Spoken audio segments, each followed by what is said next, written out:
10ই November থেকে 12ই November পর্যন্ত বাংলাদেশ ব্যাপী ব্যাপক বিক্ষোভ সমাবেশ মিছিল এবং প্রতিবাদ কর্মসূচি পালন করবে আওয়ামী লীগ।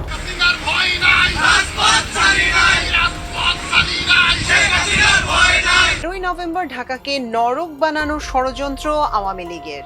আল্লাহর ইশারা, আল্লাহর কি বিচার। আওয়ামী লীগ ক্ষমতায় আসছে। বাংলাদেশে আওয়ামী লীগ সহ একটা নির্বাচন মাস্ট। কারো বাবার ক্ষমতা নাই যে ঠেকাবে। আওয়ামী লীগ প্রধান শেখ হাসিনার নাড়াচাড়া শুরু হয়ে গেছে। শেখ হাসিনা আয়রন লেডি, তার কাজ শুরু হয়ে গেছে। ইউনূসের শেষ পরিণতি হবে হয়তো জেল।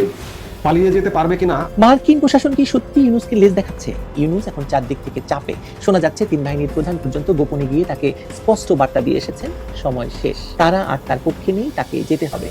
সম্মানিত দর্শক মণ্ডলী, আওয়ামী লীগ বীরের বেশে ফিরছে। আওয়ামী লীগ এইমাত্র এসে পড়েছে শেখ হাসিনা। এরকম নিউজ আমরা প্রতিনিয়ত এবং এরকম বিশ্লেষক আমরা প্রতিনিয়ত দেখে থাকি। তবে কবে ফিরতে যাচ্ছেন আওয়ামী লীগ এবং বাংলাদেশে বর্তমান রাজনীতির পরিস্থিতি কী, তো চলুন আজকের এই ভিডিওতে আমরা দেখে আসি। ভিডিওটি অত্যন্ত গুরুত্বপূর্ণ, না টেনে শেষ পর্যন্ত দেখে আপনাদের মতামত অবশ্যই কমেন্ট সেকশনে জানিয়ে দিবেন। যারা যারা এখনও চ্যানেলে নতুন আছেন সাবস্ক্রাইব করে সাথেই থাকুন। আমাদের আজকের লিড নিউজের শিরোনাম, 13ই নভেম্বর ঢাকাকে নরক বানানোর ষড়যন্ত্র আওয়ামী লীগের। নিউজটি লিখেছেন ওয়াসিম সিদ্দিকী। চলুন দর্শক জেনে নেওয়া যাক লিড নিউজটির বিস্তারিত। ক্ষমতাচ্যুত প্রধানমন্ত্রী শেখ হাসিনার বিরুদ্ধে আন্তর্জাতিক অপরাধ ট্রাইব্যুনালে করা গণহত্যা মামলার রায় কবে হবে তা জানা যাবে 13ই নভেম্বর। ওই দিনকে কেন্দ্র করে বড় ধরনের নাশকতা ও বিশৃঙ্খলার নীল নকশা এঁকেছে তার দল কার্যক্রম নিষিদ্ধ আওয়ামী লীগ। তাদের লক্ষ্য সহিংস পরিস্থিতি তৈরি করে বিচার প্রক্রিয়া বাধাগ্রস্ত করা। এ পরিকল্পনার সমন্বয় করা হচ্ছে প্রতিবেশী দেশ ভারত থেকে। নিরাপত্তা সংশ্লিষ্ট সূত্রে জানা গেছে, ঢাকায় নাশকতা পরিকল্পনার মূল সমন্বয়ক হিসেবে দায়িত্ব দেওয়া হয়েছে ভারতে পলাতক সাবেক স্বরাষ্ট্রমন্ত্রী আসাদুজ্জামান খান কামালকে। তাকে কৌশলগত সব সহযোগিতা দেওয়ার জন্য দায়িত্ব দেওয়া হয়েছে এসবি সাবেক প্রধান, ভারতে পলাতক পুলিশের অতিরিক্ত আইজি মনিরুল ইসলাম এবং ডিএমপির পলাতক কমিশনার হাবিবুর রহমানকে। এসএসএফ এর সাবেক ডিজি ও সাবেক কিউএমজি লেফটেন্যান্ট জেনারেল অবসরপ্রাপ্ত মুজিবুর রহমান সহ একাধিক সেনা কর্মকর্তা এই প্রক্রিয়ার সঙ্গে যুক্ত রয়েছেন।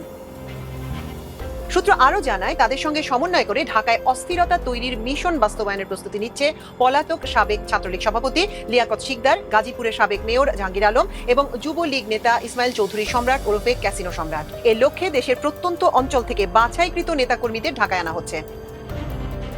জানা গেছে, বাংলাদেশ বিরোধী তৎপরতা চালাতে দিল্লিতে একটি অফিস নেওয়া হয়েছে। কলকাতায় অফিস নেওয়ার খবরও এর আগে গণমাধ্যমে এসেছে। পরিকল্পনাকারীরা সেখানে ভারতীয় গোয়েন্দা সংস্থা রয়ের সঙ্গে ঘনিষ্ঠ যোগাযোগ রেখে সব পরিকল্পনা বাস্তবায়ন করার কাজ চালাচ্ছে বলে বিশ্বস্ত সূত্রে তথ্য মিলেছে। সংশ্লিষ্ট সূত্র জানায়, হাসিনার প্রতি নেতাকর্মীদের আবেগকে কাজে লাগাতে চায় পরিকল্পনাকারীরা। এই আবেগকে পুঁজি করে তাদের 13ই নভেম্বর মাঠে নামানোর কৌশল নেওয়া হয়েছে। এই লক্ষ্যে সারা দেশে সন্ত্রাসী কর্মকাণ্ডে পারদর্শী এবং আওয়ামী লীগের কট্টর নেতাকর্মীদের ইতোমধ্যেই বাছাই করা হয়েছে। তাদের দেশের বিভিন্ন স্থানে প্রশিক্ষণও দেওয়া হচ্ছে। নিরাপত্তা সূত্রে জানা যায়, রাজধানীর অন্তত 5টি স্থানে নাশকতার ডিজিটাল প্রশিক্ষণ ও যোগাযোগ কৌশলের ট্রেনিং দেওয়া হয় বাছাই করা এসব ক্যাডারদের। এই প্রশিক্ষণ দেওয়ার ঘটনায় ইতোমধ্যে মেজর সাদেকুল হক সাদেককে গ্রেপ্তার করে বিচারের মুখোমুখি করেছে সেনাবাহিনী। গোপালগঞ্জে অনুকূল পরিবেশে প্রশিক্ষণের কিছু তথ্য পেয়েছে আইনশৃঙ্খলা বাহিনী। এর পরিপ্রেক্ষিতে দেশে অবস্থান করা কয়েকজন সাবেক ও বর্তমান পুলিশ কর্মকর্তার উপর নজরদারি বাড়াতে বলা হয়েছে। এর মধ্যে আইনশৃঙ্খলা বাহিনীতে লুকিয়ে থাকা ফ্যাসিবাদের দোসরদের ওপর নজরদারি বাড়ানো হয়েছে।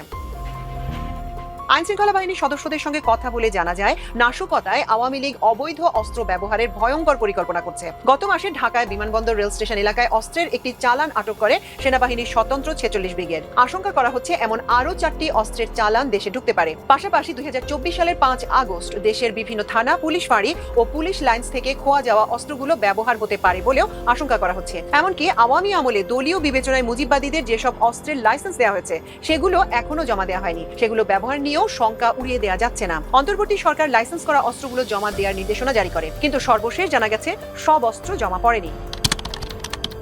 নিরাপত্তা সূত্র জানায়, 13ই নভেম্বর ঘিরে মহাসড়ক অচল করে দেওয়ার পরিকল্পনা রয়েছে আওয়ামী লীগের। এক্ষেত্রে গাজীপুর চৌরাস্তা থেকে উত্তরা পর্যন্ত মহাসড়কের দায়িত্ব দেওয়া হয়েছে সাবেক মেয়র জাহাঙ্গীর আলমকে। কাঁচপুর থেকে যাত্রাবাড়ি পর্যন্ত অবরোধ করার দায়িত্ব দেওয়া হয়েছে লিয়াকত শিকদারকে। ঢাকার ভেতরে অগ্নিসংযোগ ও সংঘর্ষ পরিকল্পনায় নিয়োজিত থাকছে সম্রাট। এদিন লক্ষাধিক লোকের সমাগম করার পরিকল্পনা নিয়ে এগোচ্ছে দলটি। 12ই নভেম্বর সন্ধ্যার পর জনমনে আতঙ্ক সৃষ্টির লক্ষ্যে ঝটিকা মিছিল ও পরিবহনে অগ্নিসংযোগের পরিকল্পনা রয়েছে। আদালত পাড়া সহ সরকারি গুরুত্বপূর্ণ ও স্পর্শকাতর স্থাপনাগুলোকে টার্গেট করে এবং সেগুলোর আশেপাশের এলাকার বোমাবাজি ও ককটেল বিস্ফোরণ ঘটানোর ছকও আঁকছে তারা। সূত্র আরও জানায়, বিশৃঙ্খলার কেন্দ্রবিন্দু হিসেবে গোপালগঞ্জ, মাদারীপুর ও শরীয়তপুর বিশেষভাবে বিবেচিত হচ্ছে। চলতি নভেম্বরের মধ্যেই হাসিনার গণহত্যার মামলার রায় ঘোষণা হতে পারে। রায় ঘোষণা হলে এই অঞ্চলে বিশাল শোডাউন ও আন্দোলন হবে, যাতে আন্তর্জাতিক ও দেশি মিডিয়ায় দ্রুত প্রতিক্রিয়া সৃষ্টি হয়। টার্গেট করা হয়েছে বিদেশি মিডিয়া ও সোশ্যাল মিডিয়ার মাধ্যমে ভিডিও এবং সংবাদ প্রচার করার। এসব সংবাদ ও ভিডিওকে পুঁজি করে ভারতীয় এজেন্সি, ইউরোপ, আমেরিকার এস্টাবলিশমেন্টের দৃষ্টি আকর্ষণ করার চেষ্টা করা হবে।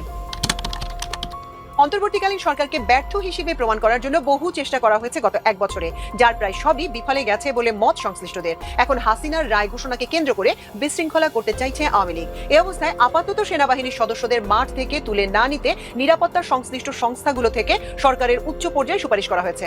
সম্প্রতি আইন শৃঙ্খলা সংক্রান্ত কোর কমিটির সভায় মাঠ পর্যায়ে দায়িত্বরত সেনা সদস্যদের 50% উঠিয়ে নেওয়ার সিদ্ধান্তের কথা জানানো হয়েছিল। নিরাপত্তা সংস্থাগুলোর পরামর্শ হচ্ছে, অন্তত চলতি নভেম্বর অথবা যতদিন হাসিনার মামলার রায় না হয় ততদিন যেন মাঠ পর্যায়ে সেনা মোতায়েন থাকে। আইন শৃঙ্খলা বাহিনী সূত্রে জানা যায়, দেশব্যাপী আইন শৃঙ্খলা রক্ষাকারী বাহিনী, র্যাব ও গোয়েন্দা ইউনিটগুলোকে সতর্ক অবস্থায় থাকার নির্দেশ দেওয়া হয়েছে। রায় ঘোষণার আগের এবং পরবর্তী 3 দিন উচ্চ ঝুঁকিপূর্ণ সময় হিসেবে চিহ্নিত করা হয়েছে। গোপালগঞ্জ, মাদারীপুর, শরীয়তপুর, নারায়ণগঞ্জ ও গাজীপুরে সেনা এবং বিজিবি যৌথ টহল দেবে। গোয়েন্দা নজরদারি বাড়ানো হয়েছে ঝুঁকিপূর্ণ স্থানগুলোতে। নিরাপত্তা সূত্র আরও জানায়, হাসিনার রায়কে কেন্দ্র করে রাজনৈতিক উত্তেজনা স্বাভাবিকভাবেই বাড়বে। এ সুযোগে যদি কোনো সংগঠিত গোষ্ঠী অস্থিতিশীলতা সৃষ্টি করতে পারে, তাহলে তা দেশের অভ্যন্তরীণ নিরাপত্তা ও আন্তর্জাতিক ভাবমর্যাদা দুদিকেই ঝুঁকি বাড়াবে।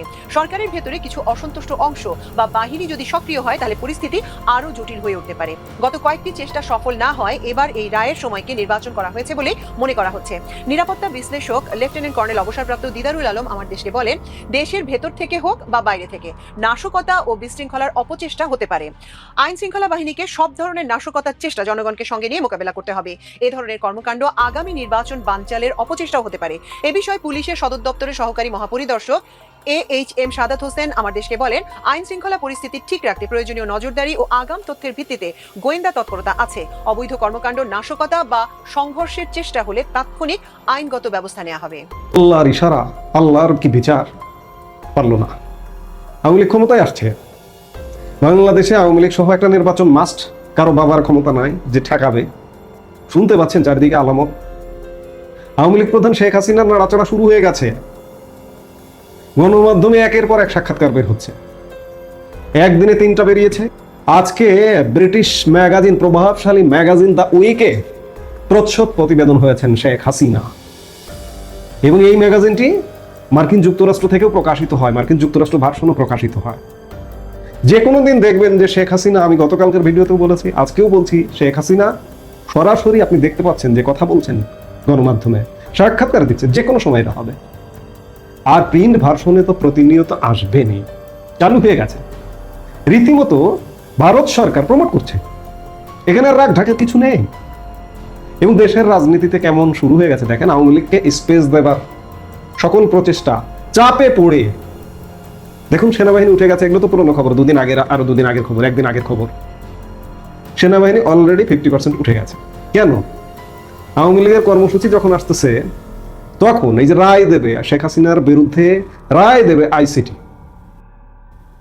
জামাতি কোর্ট, এই যেদিন রায় দেবে সেদিন আওয়ামী লীগ লকডাউন ডেকেছে এবং আওয়ামী লীগ তীব্র থেকে তীব্রতর কর্মসূচি নিয়ে আসছে। সেই সময় সেনাবাহিনী মাঠ থেকে উঠে গেছে।